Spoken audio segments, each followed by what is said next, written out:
Awesome. Hey, everybody. Welcome to the IT On Call podcast. I am Ross to the rescue, Feldman, your host, and I'm here with Anthony Del Campo of Badger Hauling. How you doing today, Anthony? Doing fantastic.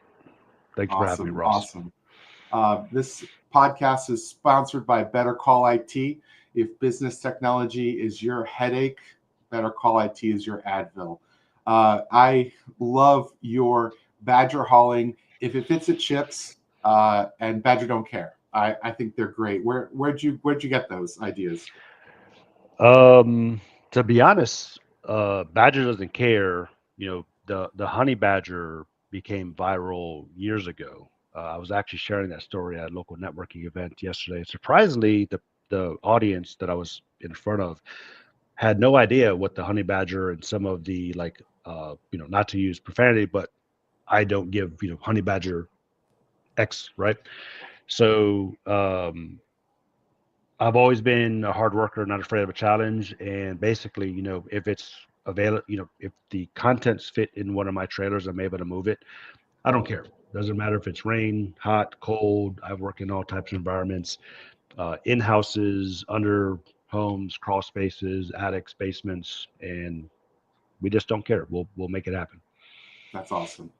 It's one of those that, the customer is always right. The customer knows what they want, and we know how to deliver that to the customer. So we're very customer centric businesses. I You've been one text, one call away, which is so nice because when I'm dealing with the big box retailers, it's the phone queue to the national desk. Maybe it's been serviced out to another virtual answering service. It's just not the personal service I love. I love that I get you.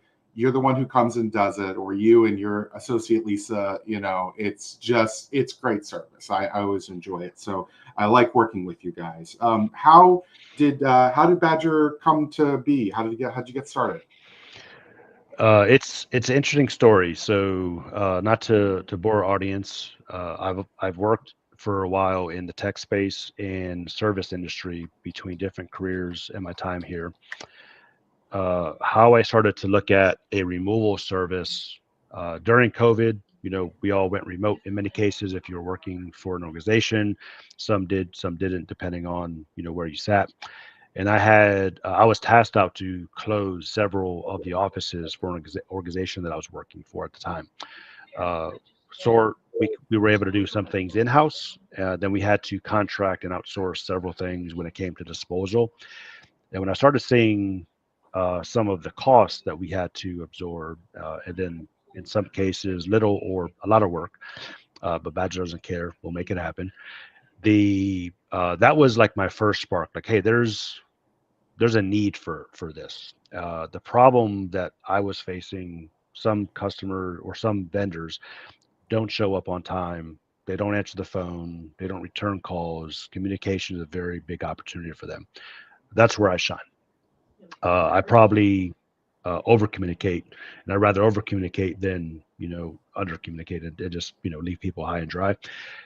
Then back in 2023, on the residential side of things, we lost a family member to breast cancer down in Florida, which is my home. And between the family, we had to clean out a lot of stuff from someone's house. And at that time, I was like, there's a commercial side of this. There's clearly a need for when people move. There's different events that take place in our personal lives or our careers that warrant I need to dispose of content or find a place to get things donated or repurpose things, which we do make a big effort to recycle, give back to the community in many ways, which is also something I think separates ourselves. So after I think like stars align, and I was like, you know what, I'm going to give this a try. So I was actually on a trip in the UK, working on shutting down an office and getting something set up. And I decided to go onto the Secretary of State, North Carolina, file the name, and then that just got everything rolling. Did everything the right way, insurances, bank accounts, and here I am, just over a year later, working with great people and meeting great people like yourself, Ross. And it's so great to meet you. I met you at the Carolina Referral Group Indian Trail. a great group of people that's part of a great organization. And it's so great that it's know, like, and trust.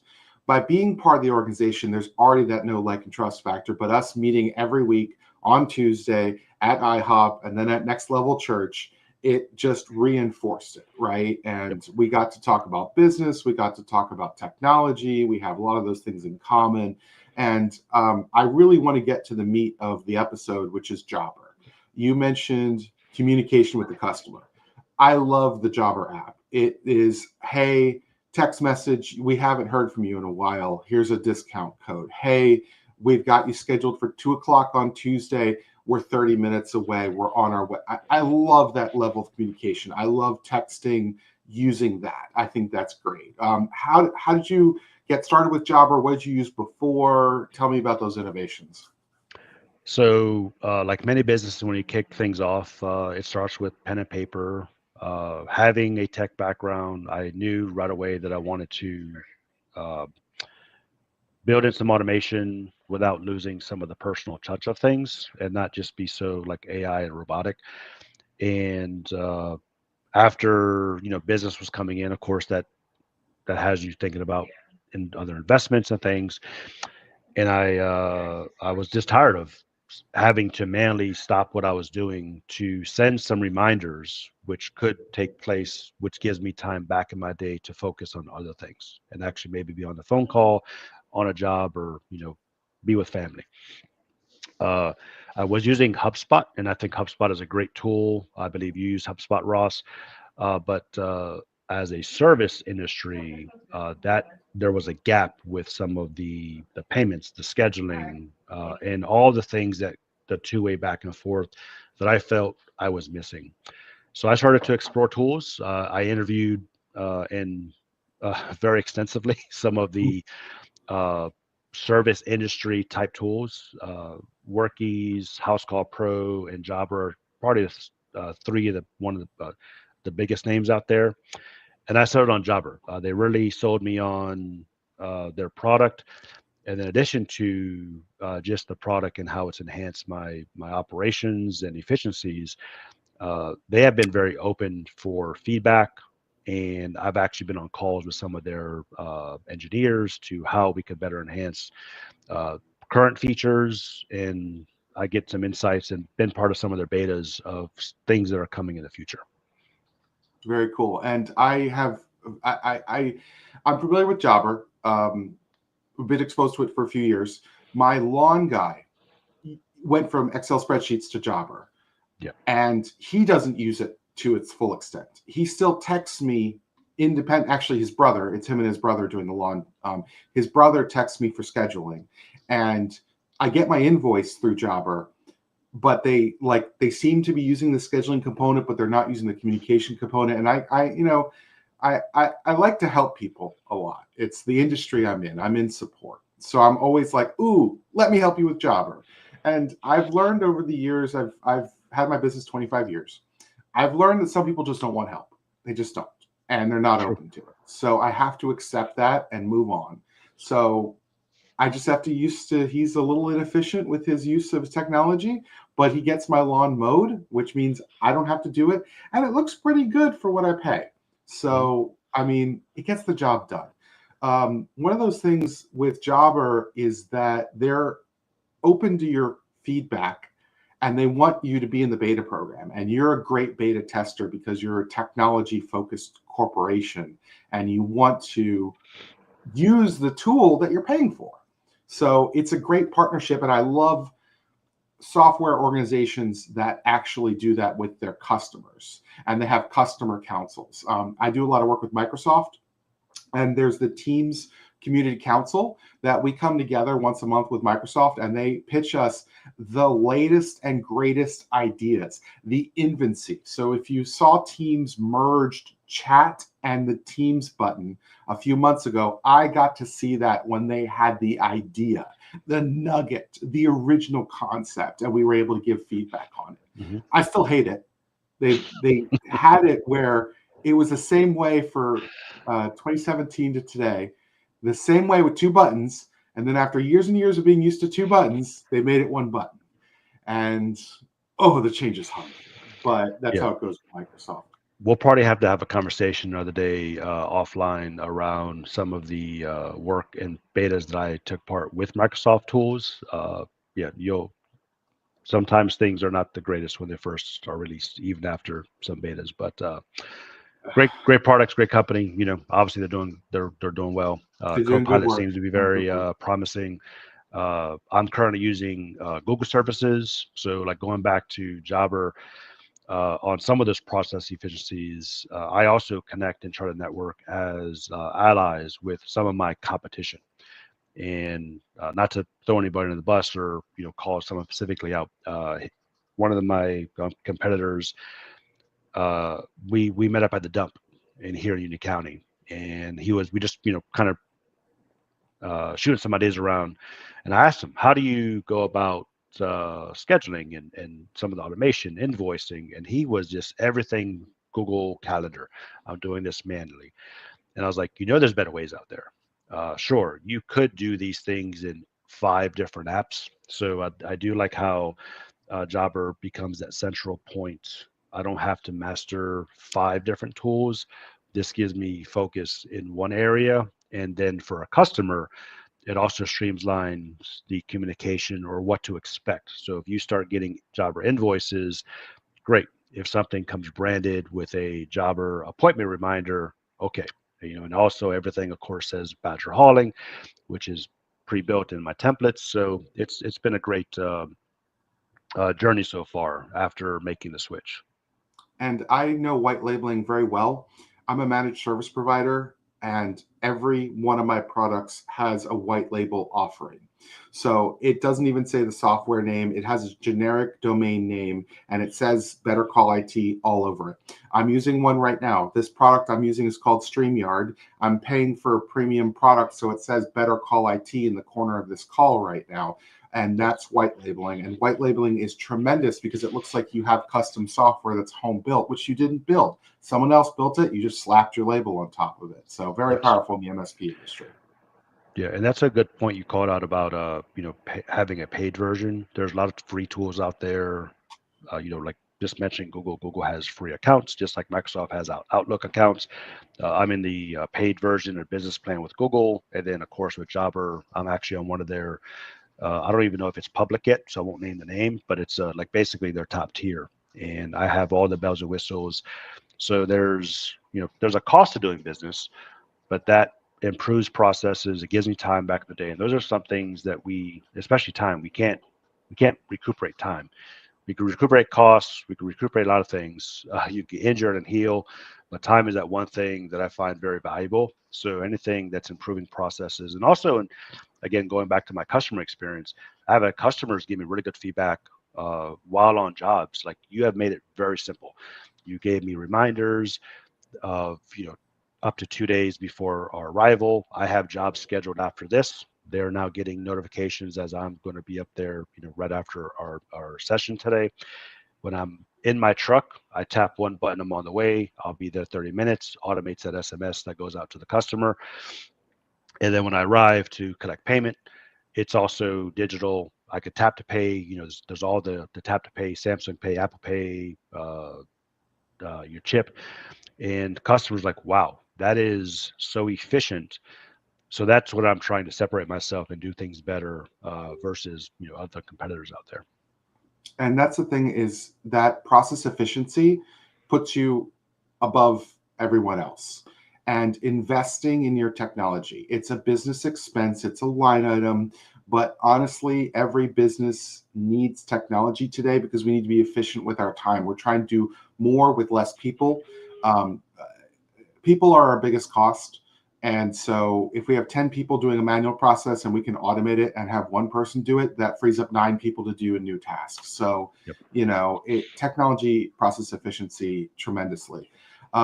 There's a compatriot that we have that does process efficiency, and that's what they do in their business. And in the age of AI and chat GPT, sure, you can get your documents written by chat GPT, but how good are they?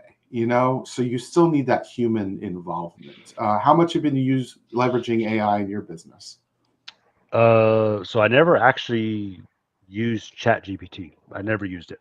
I was holding out for Google's Gemini. So Hmm. as the plan that I'm on now includes Gemini Advanced. So if you are a at Gmail customer, Gemini, there's some free tools, but I'm now using their advanced features, and that actually encompasses my documents, meetings if I have something virtual like a consultation or a conversation with a customer,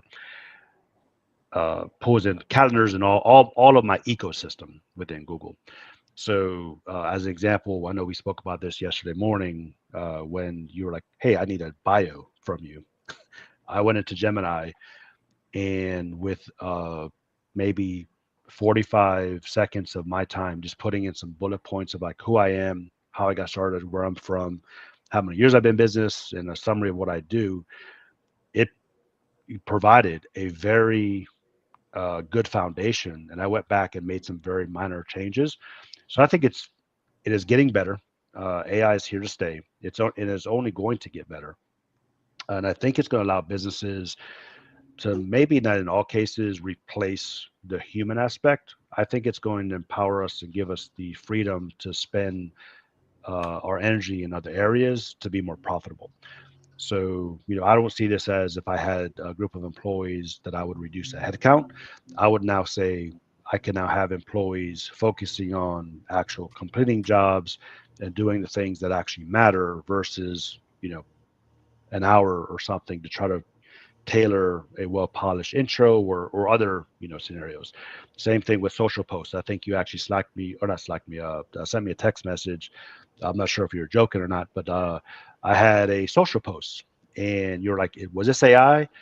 I think I might have used AI to give me some ideas. So it was like, write an engaging, something catchy for a junk removal ad, and it gave me 15 different possible uh, snippets, and I was able to review those very quickly and tailor what I wanted to, and that's become like almost my template. So I basically, as I post regularly on Facebook, Instagram, uh, soon to be more Nextdoor and Yelp, but that's given me a good foundation. Again, putting time back in my day. Personally, I'm about to go to San Diego, and I put in a prompt to Gemini. I'll be in San Diego for these within the state range. Give me the best restaurants. Are there any live events? And what are the most the better the like most rated, highly rated attractions? It basically gave me a summary. Agenda, an itinerary of what I could do and what actually events were published between those dates. So my wife and I looked at that, and yeah, there's some of the events we're actually going to take part of. So again, saving time, putting our times back in our day, personally or professionally. And that's the thing, is time back in our day, something we can't make more of, right? Be more efficient. I use AI in this podcast. The headline, the title is Hauling Smarter, How Technology Transformed the Junk Removal Industry. That was ChatGPT. I asked it for a catchy title. It made me a catchy title. I did the ingesting of your bio. I used Canva without AI to build the title card for this, but I'm going to load this into Podbean, and AI is going to clean the editing of the podcast, and it's going to publish. And then when I do my social media posts, I'll use ChatGPT. So, it's leveraging it like a tool, like a hammer, like a screwdriver, and Exactly. making it part of your workflow. And check on it. I had it write something in a very weird way, and I was like, oh, this doesn't make sense. And I tried to argue with ChatGPT. I was like going back and forth with it. And in 4.0, you're only limited in the free tier with how much you can interact with 4.0 before it locks you out. Hmm. And I was just like, next time I'm not even going to argue with ChatGPT. I'm just going to take its first draft, copy it, and just edit it. It's not even worth the argument. I think there's a lot coming down the road. What does the future of Badger hauling look like over the next weeks, months, and year? Well, we're starting to look more into renting dumpsters, and I think with the growth that we're experiencing throughout the Charlotte metro area, but more specifically as you and I are in Union County, as you drive around, there's just so much growth over the time that I've been here that I've been witnessing, and more to come. Uh, that there's construction, there's people wanting to do home renovation projects, so working on the commercial side, making and building relationships. I actually just met the CEO of a local property manager yesterday. We cleaned out one of their storage units. And so tapping into more commercial work, getting into more of the rental of dumpsters, but on a more like smaller residential, small commercial clean out size. I don't see myself competing with the big players like Waste Management that have 50 plus cubic yard dumpsters and have almost a semi truck type thing. So I'm going to be under some of the CDL and some of the state requirements, but definitely more commercial work, building more relationships, working with people and understanding how we could help. There's also a lot of illegal dumping going on in our county and also through our neighboring county or counties. So trying to connect with the towns and municipalities to see like how I could possibly help. I may or may not be able to help, but at least I'm asking the question to see like what are we doing to try to clean up our communities. Well, it's something I really love that you're in Indian Trail in Union County, and you're investing in the local area. You're joining events that are happening in the area. Can you list some of the events that you're going to be involved with coming up? Yeah. So some of the past events, I got introduced to Common Heart. Sadly, I won't be able to do their Common Heart walk that's coming up in March. I forgot the exact name. Walk for Hunger, I believe it is. But besides that, we did the Indian Trail Christmas Parade. Well, so we were a vendor, had our truck and trailer decorated, and we got an opportunity to drive and be in front of hundreds and thousands of our local residents. We've done the trunk or treat, Union County Sheriff's Office. That was actually big.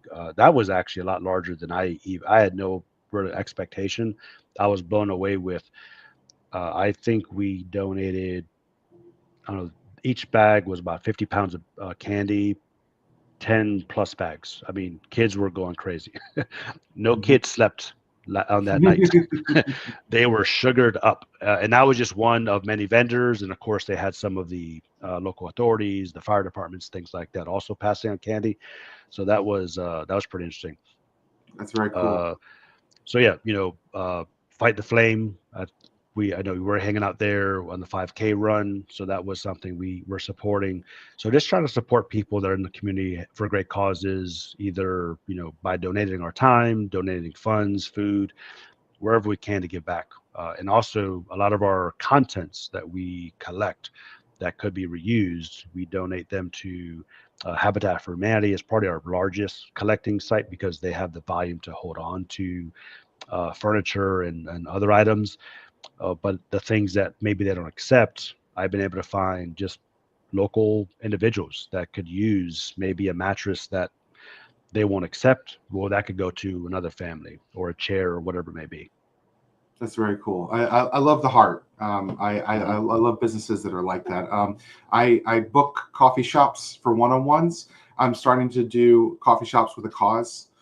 There's one in the Innovation Barn, and there's the Community Matters Cafe. That's the Charlotte Rescue Mission. I'd rather bring my business that way than to Starbucks. Starbucks employs people. They get a paycheck, but I love the local impact in the community, and that's what I want to be able to do. So you said you like short podcasts. We want to wrap this one up. How can people get a hold of you, Anthony, when they're looking for you and they need to haul some junk? Easiest way, badgerhauling.com. Well, of course, we have our website. I'm on Facebook, Instagram. Everything's branded Badger Hauling. Phone number, 704-791-3590. Almost had a brain fart there. And the email, info@badgerhauling.com are the easiest ways to get a hold of us. And I'm with Better Call IT. I'm the CTO. ScheduleRoss.com is my bookable calendar. And it's always great to have one-on-ones to discuss your business. We can do it over Zoom, coffee, lunch. I'm very flexible. It's all built on Calendly, so you can pick and choose whatever works conveniently for you. And Anthony, thank you so much for your time today. This was an excellent podcast. thank you for having me. And if you ever want to have a revisit Pacific Tools or how we're using technology, love to be another guest another time. But looking forward to seeing you at more local events, and you have a great rest of your day as well. Thanks so much. It's been a pleasure. All right. Bye now. Bye-bye.